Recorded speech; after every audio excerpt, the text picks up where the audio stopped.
agogon Najeriya da kuma Nijar, wato 7:30 kenan agogon GMT da Ghana.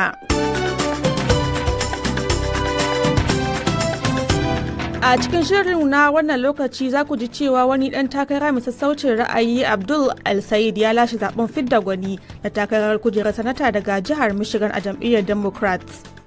Iran ta ce ana dabda karkare wata sanarwar haɗin gwiwa tsakanin ƙasar da Oman kan sabuwar hanyar da za a fitar na bi ta mashigar Hormuz. A Najeriya, jami'ai a jihar Kwara sun ce an sako gwamman mutanen da aka sace a harin da aka kai wasu ƙauyukan jihar bayan shafe watanni a hannun 'yan bindiga. A yau muna farin ciki ga Allah an karɓo mutane 163 sojojin da suka je suka karɓo su dai. Saboda haka za mu yi ma sojoji godiya, GSS da sauran jami'an tsaro wayanda sun tashi tsaye tun da abun ya faru har yau. Har ila yau a Najeriya, rahotanni daga jihar Filato na cewa wasu 'yan bindiga sun kashe wasu 'yan sa-kai 3 'yan gida ɗaya lokacin da suke bakin aiki. A daren jiya ne irin karfe 9 zuwa 10 na dare aka shigo musu da hari aka kashe mutum 3. Matasa ne wanda manoma ne suna cikin vigilante suna duban gari a wajen gidansu ne kawai sai aka kashe su. Matasa suna cikin bacin rai sosai.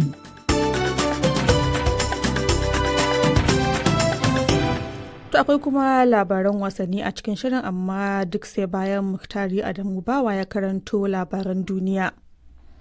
Shugaba Zelensky ya ce makaman kare sararin samaniya kashi 1 a cikin 3 kawai Ukraine take samu yanzu idan an kwatanta da abin da kasashen waje suka bata a bara. Yana jawabi ne bayan hare-haren Rasha da suka yi sanadin kashe akalla mutum 21 a faɗin ƙasar cikin daren jiya, musamman a birnin Kyiv. Zelensky da ya roƙi ƙasashe abokan ƙawancen Ukraine su samarwa ƙasarsa makaman ceton rayuka, musamman waɗanda ke iya tarbi makami masu linzami na Rasha.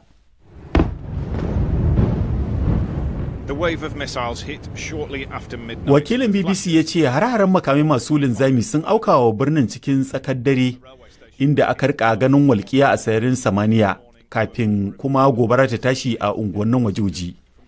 A lokaci guda, shugaban lardin Donetsk a gabashin Ukraine ya umarci ɗaruruwan iyalai da ƙananan yara su fita daga cikin wannan muhimmin birnin. A wani zaɓe da ake gani yana da tasiri mai yawa ga alƙiblar jam'iyyar Democrat ta Amurka a gaba, wani mai sassaucin ra'ayi ya kayar da wata mai neman takara da ake kallo a matsayin mai ra'ayin tsaka-tsaki a wani zaben fitar da gwani na ɗan majalisar dattijai daga jihar Michigan. Mutumin da ya nasara, Abdul El-Sayed, ya yi yakin neman zaɓe ne akan inganta kula da lafiya da tattalin arziki da kuma kawo ƙarshen ba da taimakon harkokin soja ba tare da sharaɗi ba ga Isra'ila.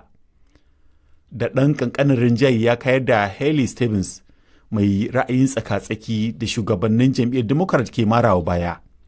A rika kallon takarar a matsayin wata fafatawa tsakanin abin da ake kira ɓangaren masu ra'ayin sauyi da kuma masu ra'ayin tsaka-tsaki a jam'iyyar, da tasiri a zaben rabin zango na watan Nuwamba da magaba. His supporters in Michigan and across the US are hoping that a general Wakilin BBC ya ce magoya bayansa a Michigan da ma Amurka na fata nasararsa a zaben kasar mai zuwa za ta nuna cewa mai ra'ayin sauyi ma zai iya cin zaɓe. Tuni dai 'yan jam'iyyar Republican suka ƙara zafafa sukar da suke yi masa, har ma shugaba Trump ya bayyana shi da ɗan communist wanda ya tsani Yahudawa da Isra'ila. Mai magana da yawun ma'aikatar harkokin wajen Iran ya ce ana ƙoƙarin ƙarƙare wata sanarwa haɗin gwiwa tsakanin Iran da Oman akan wata sabuwar hanyar da za a fitar domin ratsawa ta mashiga Hormuz. Matuƙar dai kamar yadda ya bayyana wasu 'yan kiɗan na jiyo ba su yi katsalandan ba. Shugaba Trump da wasu manyan jami'an Amurka sun yi bayani game da yiwuwar cin wata yarjejeniya wadda za a amince da ita akan wannan muhimmiyar hanyar teku. Sai dai Ismail Bagayi ya sake nanata cewa yarjejeniya tsakanin Iran da Oman a karan kanta ba za ta iya samar da tabbacin tsaro a mashigar ba. Babu kuma fahimtaccen bayani ko Amurka za ta amince duk yarjejeniyar da aka cimma idan ta baiwa hukumomin birnin Tehran iko da mashigar. Labaran duniya na zuwa muku daga sashen Hausa na BBC. Jami'ai a jihar Kwaran Najeriya sun ce an sako gwamman mutanen da aka sace a wani mummunan hari wanda aka kai wa wasu ƙauyuka guda biyu bayan sun shafi wata 6 a hannun masu garkuwa. Hukumomi sun ce masu ikirarin jihadi ne suka sace mutanen su fiye da 30 a watan Fabrairu, yayin da wasu ke cewa adadin mutanen ya zarce 100. Babu masaniya ƙarara akan ko an biya kuɗin fansa ko a'a. Harin wanda aka kashe akalla mutum 75 a ƙauyukan Woro da Nuku ya yi matuƙar gigita Najeriya. Hukumomi sun ce 'yan tada ƙayar baya na ta ƙoƙarin tursasawa mazauna yankin akan sai sun karɓi tsatsauran fahimtar su ta addinin Musulunci.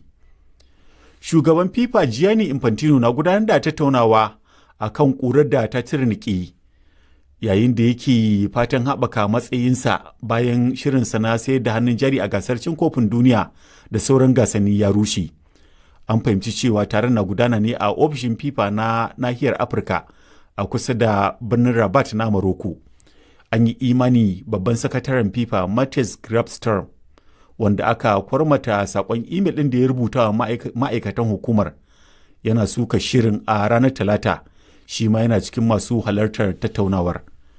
Labaran duniyar kenan daga sashen Hausa na BBC. To a gaishe da Muktar Adam Bawa da ya karanto mana labaran duniya.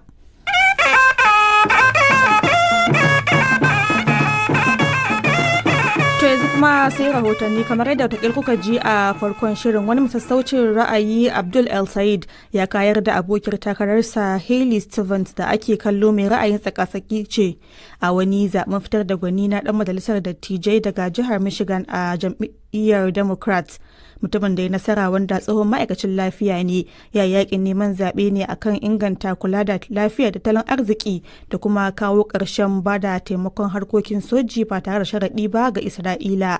Ga rahoton Badriya Tijjani Kalarawi. An jiwa Abdul El Sayed, ɗan siyasa mai sassaucin ra'ayi kuma sabon shiga, na ambato kalaman fitaccen ɗan wasan damben nan marigayi Muhammad Ali a lokacin da ya nasara akan abokin damben shi Sonny Liston a shekara ta 1964, inda ya ce mun jijjiga duniya. A yanzu dai El Sayed zai fafata ne da Mike Rogers na jam'iyyar Republican a zaben tsakiyar wa'adi da za a yi a watan Nuwamba, kuma Rogers ɗin ɗan gane kashenin Mr. Trump ne. Idan har ya nasara a zaben, El Sayed zai kasance musulmi na farko ɗan majalisar wakilan Amurka. Nasarar El Sayed dai a zaben fidda gwani a majalisar wakilan jihar Michigan ta zo da ban mamaki, kuma 'yan siyasa da dama sun ji a jikinsu.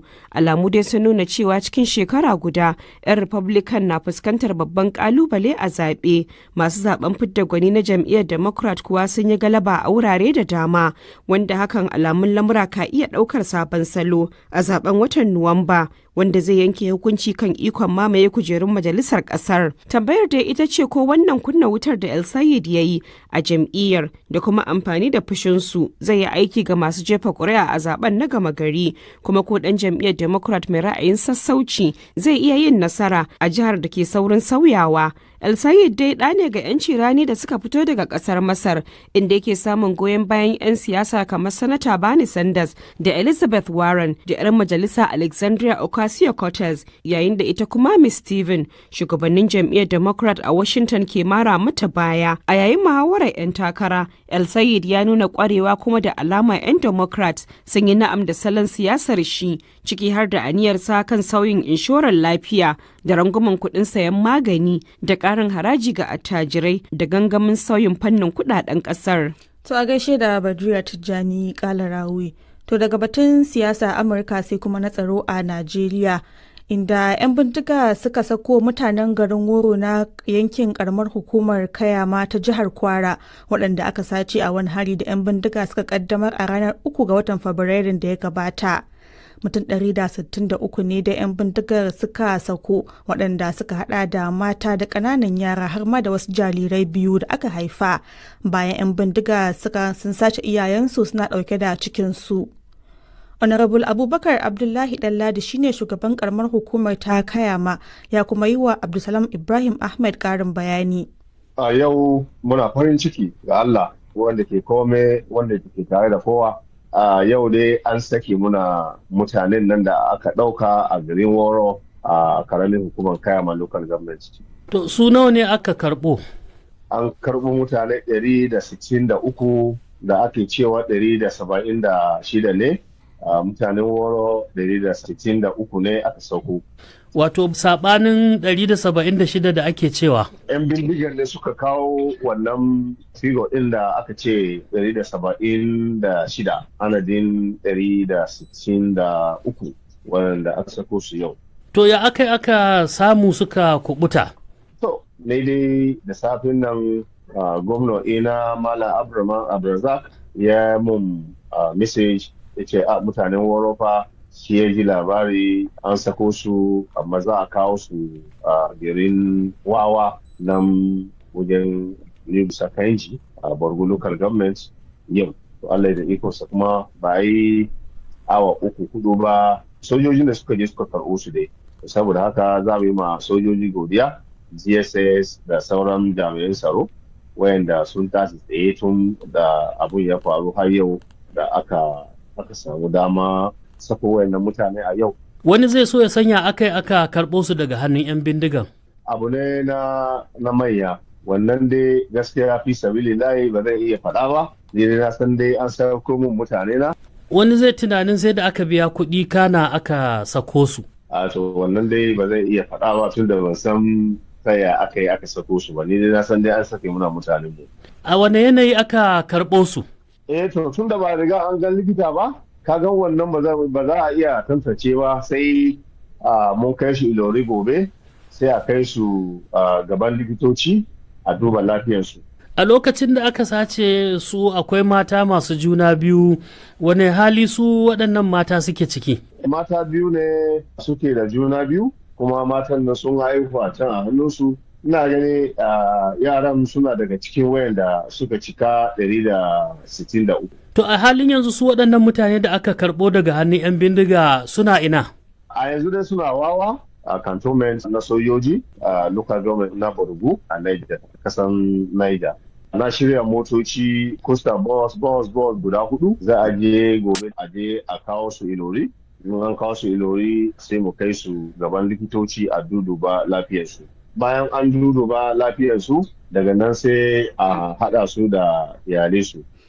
Honorable Abubakar Abdullahi Ɗanladi kenan shugaban karamar hukumar Kayama a jihar Kwara. To har yanzu dai a kan batun tsaro a Najeriya, a jihar Filato da ke yankin arewa ta tsakiyar Najeriya, rahotanni na cewa wasu 'yan bindiga sun kashe wasu 'yan sa-kai 3 'yan gida ɗaya a lokacin da suke bakin aiki.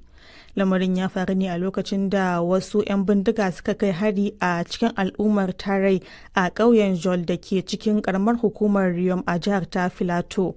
Ga rahoton da Abdu Halilu ya haɗa mana. Shi dai wannan lamari ya faru ne a ranar Talata da misalin karfe 10 na dare a lokacin da 'yan bindiga suka shigo garin tare da buɗe wuta kan wasu mutane da ke zaune a bakin kowa gida. A cewa wani mazaunin garin mutane guda 3 da aka kashe da mai shekaru 51 da mai shekara 37 da kuma mai shekara 35 dukkan su 'yan gida ɗaya ne. Zake Kefos shine shugaban kungiyar matasa na Riyom a jihar ta Plateau. A daren jiya ne irin karfe 9 zuwa 10 na dare aka shigo musu da aka kashe mutum 3 matasa ne wanda manoma ne, wasu su suna cikin vigilante suna duban gari a wajen gidansu ne kawai sai aka kashe su. Su ne ake ga sun yi wannan aiki? Akwai wayanda sun tsira sun ba mu furcin bakin su da cewa sun gani wanda suke suna nan kusa sai kilomita 3 ko 4 hanyar da suka bi suka kawo hari haka sun sake bi sun koma ana kallon wutan su har da suka shiga gidajensu. Kamar zuwa yanzu an kama wasu daga cikin wanda suka yi wannan aiki? Ba wanda aka kama. Bayan faruwar wannan lamari ya ci gaba da cewa a matsayin shugaba na matasa in kwantar ma matasa da hankali roke su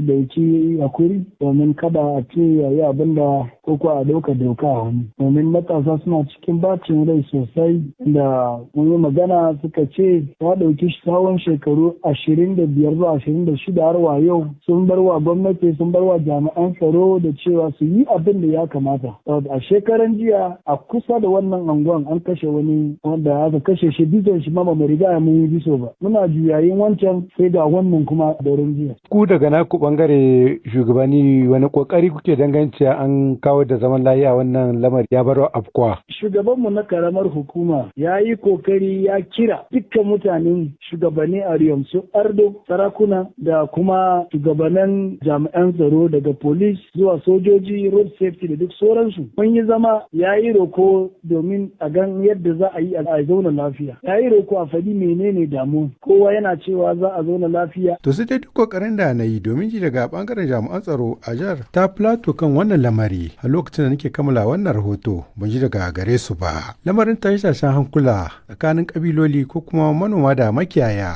abu ne da ya shafi shekara da shekaru ana ta gwagwarmaya ganin an shawo kan shi a jihar ta Plateau. Abda Halilu